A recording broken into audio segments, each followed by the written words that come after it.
Bumabadya ang ulan nang kami ay lumisan sa bahay upang balikan at bigyan ng maliit na makeover si Irene at ang kanyang pamilya.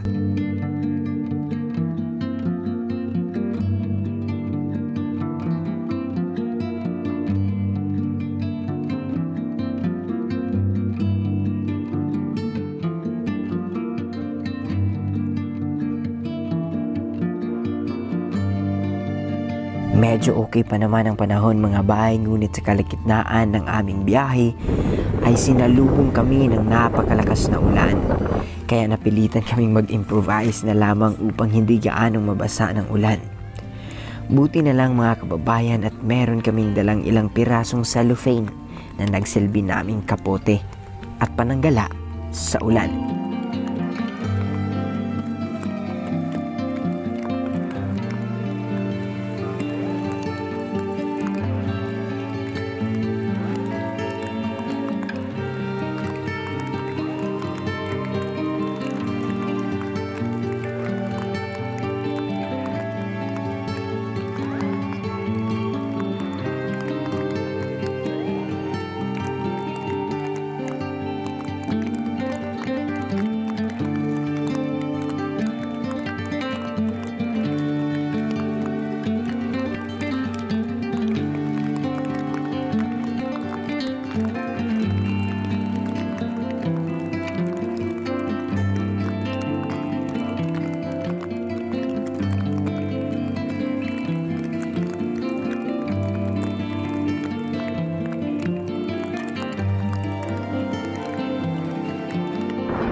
Basang-basa man at nilalamig, ngunit kailangan naming magpatuloy.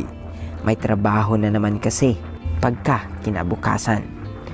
Dahil sa pagbuhos ng ulan ay basa ang daanan at napakadulas.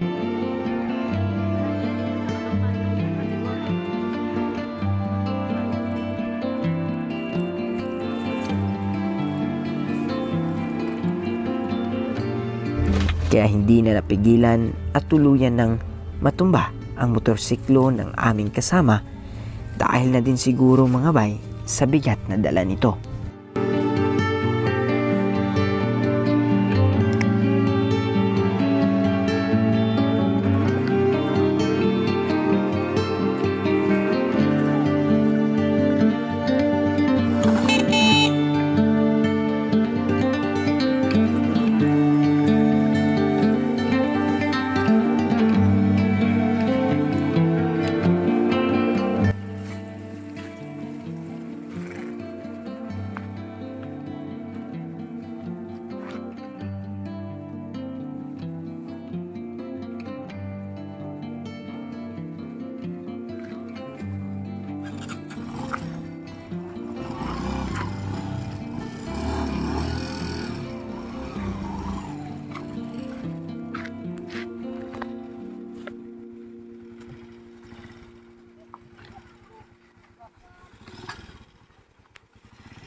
afternoon mga kababayan, magandang hapon sa inyong lahat. Magandang hapon po sa lahat ng ating mga kababayan na patuloy na sumusuporta at sumusubaybay po sa ating mga adikain. Ngayong hapon po mga bay ay andito po sa sitio Inamong Barangay Datu Iladayon, Arakan North, Cotabato mga kababayan. Para balikan po ang pamilya po ni Irene ngayong araw. So, kasama ko po si Cam Girl, ang nasa likod po ng ating camera, and of course si Ibo. So bali po nung pagpunta natin mga kababayan yung kanilang dingding, umulan nung malakas kaya umaambon pa din. So Kuya Ronnie, bali nagdala mi din og shower curtain para for the meantime or temporarily na ay mabutang diya sa imuhang dingding para kung mag-ulan dili magsalibo. Kung mag-ulan ko yan, bawa gabi niya, kung tusog ang hangin, minsan yung ginabutang niya. Wala lang kani. Tip na ba yung basa mo O karang magusog ang hangin niya. Sa likong itang natuan. So, diri mo nag-aad to. So, pag gabi daw po mga kababayan, yung banda po dito, papakita po namin mamaya. Yung banda po dito mga kababayan na kanilang yung dingding na banda dito, or even kahit sa side, no, pag umuulan tapos malakas yung hangin, doon na lang sila pumupunta mga kababayan sa mga sides ng kanilang bahay na walang basa. Makatulog ba mo anak ya? Makatulog mo wala na kung mag-ulan? Kung mag-ulan, di makatulog ay mag-kudang balatag. Unay hangin tao. So, nag-ano lang daw sila mga kababayan, sabi ni Kuya Ronnie, tuwing umuulan daw po ay hindi sila nakakatulog ng maigi dahil umaambon nga, and at the same time mga kababayan, nakaupo lang sila. No? Kasi nasa isang side lang sila. So, pansamantala po, bumili po tayo ng shower curtain at ating pong ilalagay doon po banda. Para kahit pa paano po pag mag-ulan, butang nato tong shower curtain katong mura og cellophane para pag mag-ulan dili tayo moambi, no? Dili kayo magsalibo ba. Kahit pa paano for the meantime temporary ba. Samtang papangitaan mo panahon pwede mo mapangitaan pag dingding. Layo ang dingding nga ingani. Layo Dito istabon nama ko yung istabon. Malayo. Malayo. Malayo pa pala mga kababayan yung pinanggalingan nito, yung kanilang dingding. Kaya ito din ang reason bakit siguro lang manipis. Wala na double. Wala na double mo. Yan Same naman. ko tama. Kuan bago ra puyo diri kay kuan dito magurang puyo istabon. Sa may uma ninyo. Sa akong uma wala pagpalay na ako diri nga. Kuan pa ako diri. Siya din ako makalugar trabaho ko diri sa. Trabaho ang ako. Opo. So, isa ka rason mga kababayan na hindi daw po na-double ang side nitong dingding dahil nagtatrabaho din siya sa ibang mga sakahan para kahit pa paano may pangsustento doon sa kanyang pamilya. So, isa ka balay dito sa uma? Wala na balay na ako dito. Naguba na? Ako nang gidala dito. Kaning ato mo ning daan bitaw ato. So, kung napapansin niyo po mga kababayan, itong bubong daw na ito, itong lumang bubong mga kababayan, ito po yung galing doon sa isa nilang bahay, doon sa kanilang sakahan. So giniba po nila yon at dito po sila nagpatayo sa loteng ito. So dahil sa hirap ng buhay mga kababayan, kaya tiis-tiis na lang daw po nila. May dala po tayo dito mga kababayan na shower curtain at ilalagay po natin doon mamaya. So ibutang natin ni dito niya, no? Kay para paghawa na mo, at least kay paano nabutang na.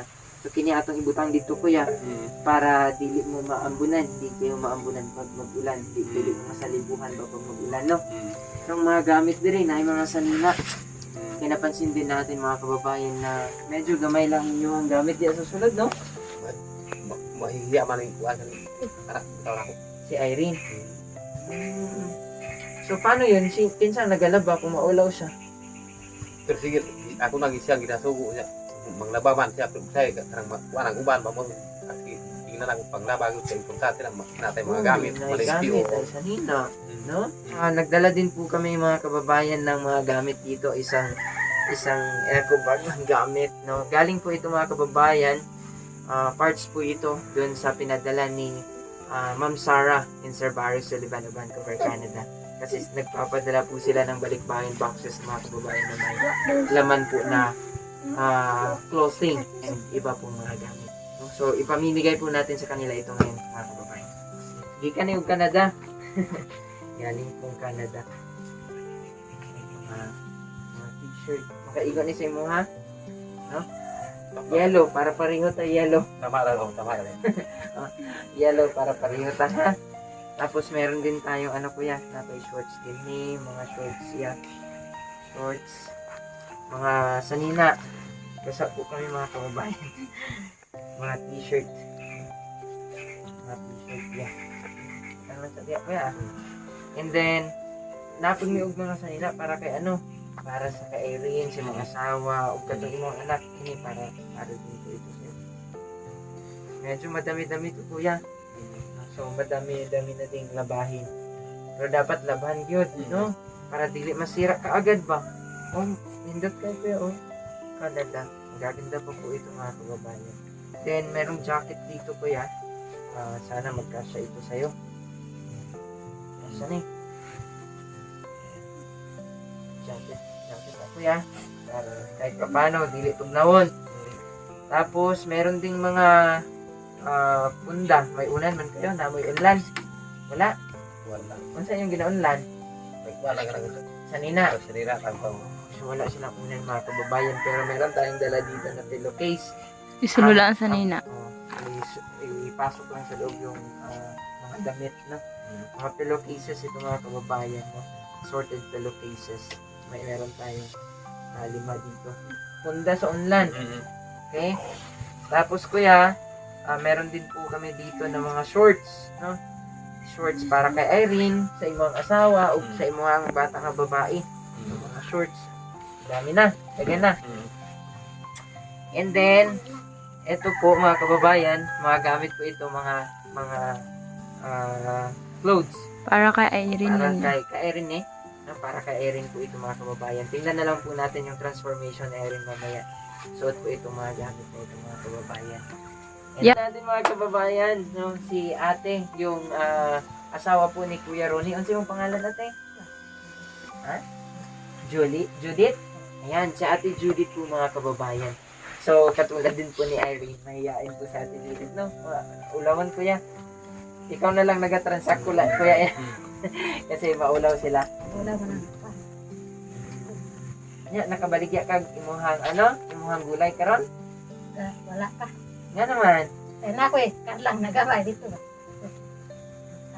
Pero nakabaligya kag karlang nimo. Gamay pa man ako nakali.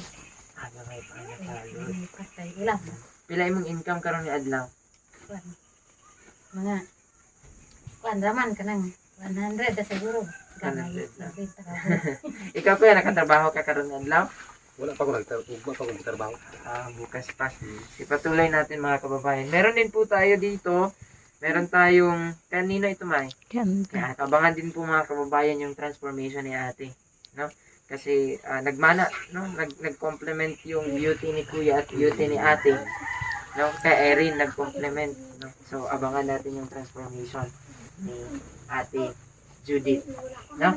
Sige, ayan ate Judith. Yan.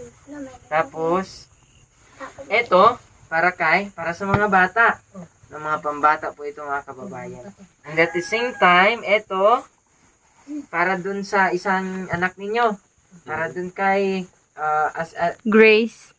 Amia Grace. No, para ni kay Amia Grace, ha? Wala siguro. No? Sige.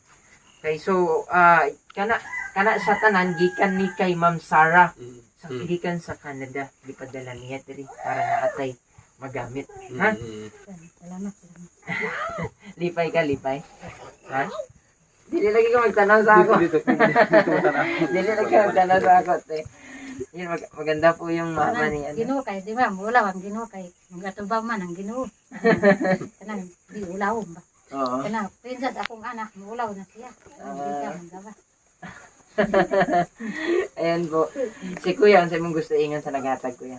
Kaya ako lang, salamat lang sa kuwan. Salamat lang sa inyong nga kuwan. Muraw. Dako kalipay ba sa bigan sa inyo. Wow. Napakalaki daw po yung kasiyahan ni Kuya dahil po sa mga ibinigay sa kanila ngayon. No? Na konting kasiyahan para sa kanila mga kababayan. Ito shower curtain. Ito, unsa ni siya? Sweet na para sa mga bata. Biscuit. Dili na ni para sa bata, para po sa tigulang. Ha? Masaya po na para sa tigulang. No? Yan, biscuits po mga kababayan. May dala din po tayong bigas dito. Yun, thank you. May dala tayong bigas para dili. Para dili na nagutom. Angkol, na. Yan. Tapos, meron din tayong konting groceries. Grocery atong abrihan. Sige, para mabalaan ninyo kung saan sulod ani. Kainom pa ba gatas ang mga bata, te? Ayun, pwede makasil po yung ginom. Pwede. Mag-inom ko. Oo, pwede. Muinom pa. Tanglas ba? Pero nag-inom pa gatas ang mga bata. Unsa lang ginainom, gatas o kape? Kuwan naman ako ginagamit karang sa tinabitaw gatas karang sa. Wala lang 3 in 1. So yung iniinom po ng mga bata pala mga kababayan, makita din naman dun sa kanilang katawan kasi 3 in 1 na instant coffee, yung kape na 3 in 1. So mas mabuti ko yan na ang ipainom sa ilaha gatas kasi mas kailangan pa nila. No, kasi pag 3 in 1 caffeine, no? May caffeine pa sa kuya which is dili siya maayo para sa lawas sa bata. Ha? Gatas lang usa. Nga, wala tayong dalang gatas mga kababayan, so magpapabili na lang tayo sa kanila. So natay groceries din meron tayong mga noodles, natay tinapay din ni kuya, no? Tapos coffee, no? And Milo. Tapos napunta din og ano man yan, corn beef. So pwede niya siya nga igisahon, kaunon, pangtudan, ha? Tapos na yung mga beef loaf dito, ate. May mga beef loaf tayo dito. And meron din po tayong asukal dito, ha? Natin mga asukal din, ha? So eto po mga kababayan ay galing po sa ating butihing sponsor na si Ma'am Anonymous C of Hong Kong. So gikan ni siya nagpadala sa 1,000 pesos. Ibinili po namin ng bigas yung 1,000 pesos ni Ma'am. Tapos etong tinapay at saka etong konting groceries mga kababayan ay galing po doon sa inyong tulong po sa atin, no, sa Facebook na mga stars. Ano konting sahod po natin mga kababayan, pinagkukuhanan po natin ng ating mga pantulong doon sa ating mga kababayan. Napaka-limited lang po ng ating mga resources kaya minsan hindi na din tayo nakakapag-reach out. Pero hindi naman yun magiging hadlang mga kababayan. So help us pray po na maipagpatuloy namin yung ministry na nasimulan namin. Dahil kasama po namin kayo mga kababayan. Party po kayo mga kababayan doon sa ministry na ating ginagawa. No? So kinisagi kan kay Ma'am Anonymous C. Or tawagan na nimo siya si Ma'am C. Ma'am C, no? Ako lang dako kay salamat nga diharay sa buha pero wa mi nang ambis nga may ani dako na kong salamatan nga nanhatagan mi ani nga pagtima hindi lang ito Wala nimo gi-expect ya nga naay ingon ani. No, wala nimo Dahom. sa expect. Wala nimo ginadahom nga naingon ani. wala ko nagdaw mo na ani dako kong malipay nagsalamay ko na ani ang sistema sa kuan ko Nga natabangan. natabangan o Ikaw, te. Napaka na istorya, te. Barad on.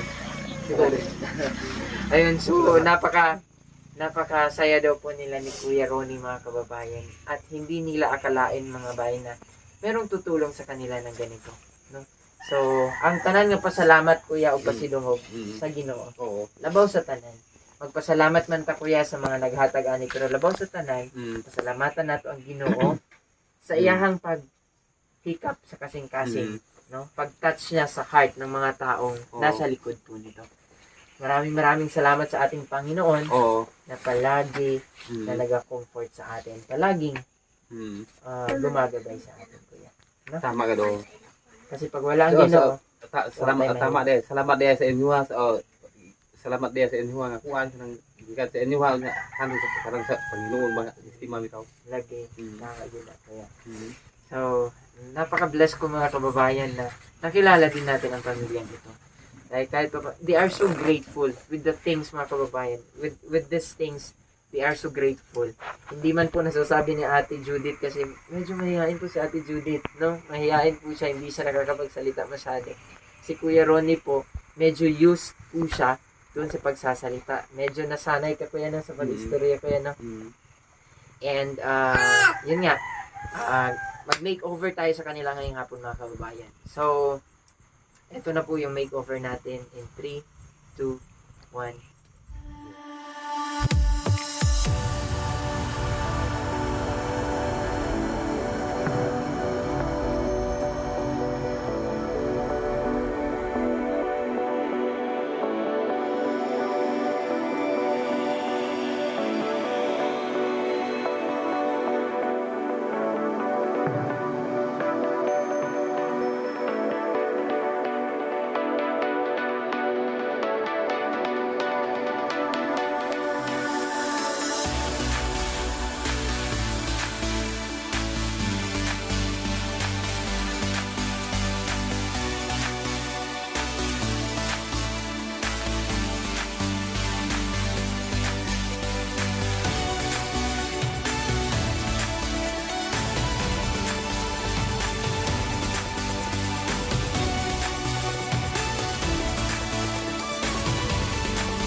Kini nga pagampo, Kuya, is, kumbaga, magampo ta sa Ginoo, pasalamatan nato. Diba? Kasi above all, aning tanan, siya man ang dapat na pasalamatan. Kung magpasalamat ka sa amo, mas ikaw na pasalamatan. Kay ko diyan ko bati bayaw. Okay? So, magampo ta, Kuya. Oo. Let us pray. Diyan ko ba? Ante Judith, Kay ko ang putahan. kay ko diyan. Let us pray. Yung ka pa. Most gracious and heavenly Father, we thank you for this wonderful afternoon. Thank you, Lord Jesus, for the lives of these beautiful people, Lord God. We thank you, Lord Jesus, for your majesty. And Lord, salamat Ginoong Diyos na ikaw kanunay ikaw bantay nila. Salamat, Lord God, that you provided their needs, Lord God, through sa aming sponsor, Lord Jesus, Ma'am C. of Home, Lord God. We thank you for her life, Lord Jesus, ng mong gigamit para, Lord God, nga makaabot ni ani nga please, Lord Jesus, ug mahatod ila ni Kuya Ronnie, ni Ate Judith, ang panalangin ay muhang andam para sa ila.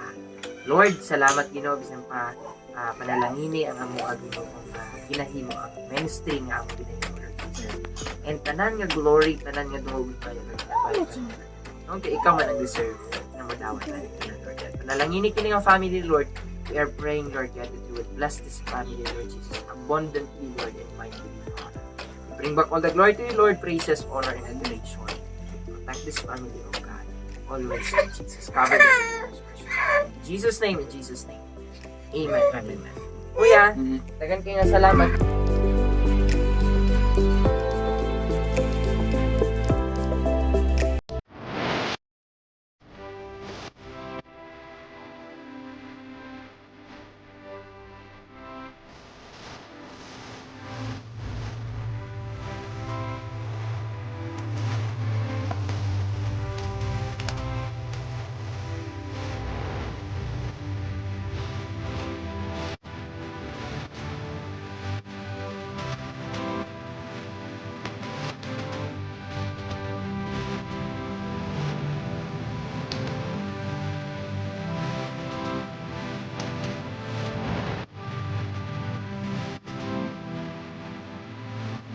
Tangkana.